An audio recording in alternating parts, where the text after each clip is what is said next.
வணக்கம் உறவுகளே! நான் உங்கள் உளத்தியர். இது என்ன செடின்னு தெரியுதுங்களா? இதுதாங்க செண்பக பூச்செடி. நான் இத வச்சு ஒரு 3 மாசத்துக்கு மேல ஆயிடுச்சுங்க. ஒரு நர்சரியிலேருந்து வாங்கிட்டு வந்தேங்க. அவங்க ஒரு 6 மாசத்துக்குள்ள இது பூ பூக்கும்ன்னு சொல்லியிருந்தாங்க. ஆனா வாங்கிட்டு வந்து வச்சதுலேருந்தே இதில இருக்க இலையெல்லாம் வந்து கருவி கருவி கீழ விழுந்துட்டே இருந்துச்சுங்க. அச்சச்சோ! செடி வந்து பொழைக்காம போயிடுமோ! அப்படின்னு சொல்லி கொஞ்சம் பயமா தாங்க இருந்துச்சு. ஆனாலும் நான் செடிகளுக்கு என்ன பண்ணுவனோ, அதே தான் இந்த செடிக்குமே பண்ணிட்டே இருந்தேங்க. ஒரு நாள் பார்த்தா, இதில அங்கங்க சின்ன சின்ன மொட்டுக்கள் மாதிரி இருந்துச்சுங்க. நான் சரி அதிலருந்து இலைகள் தான் துளிர்த்து வருதாட்ருக்கு அப்படின்னு சொல்லி நெனச்சேங்க.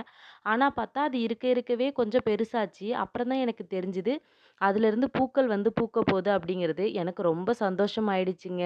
பரவால்ல நம்ம செடி பூ பூக்க போகுதுன்னதையும் எனக்கு ரொம்பவே சந்தோஷங்க. உங்க வீட்லயும் செண்பக பூச்செடி இருக்குதுன்னா, அந்த செடிக்கு நீங்க என்னலாம் ஃபாலோ பண்றீங்க அப்படிங்கிறத மறக்காம எனக்கு கமெண்ட்ல சொல்லுங்க.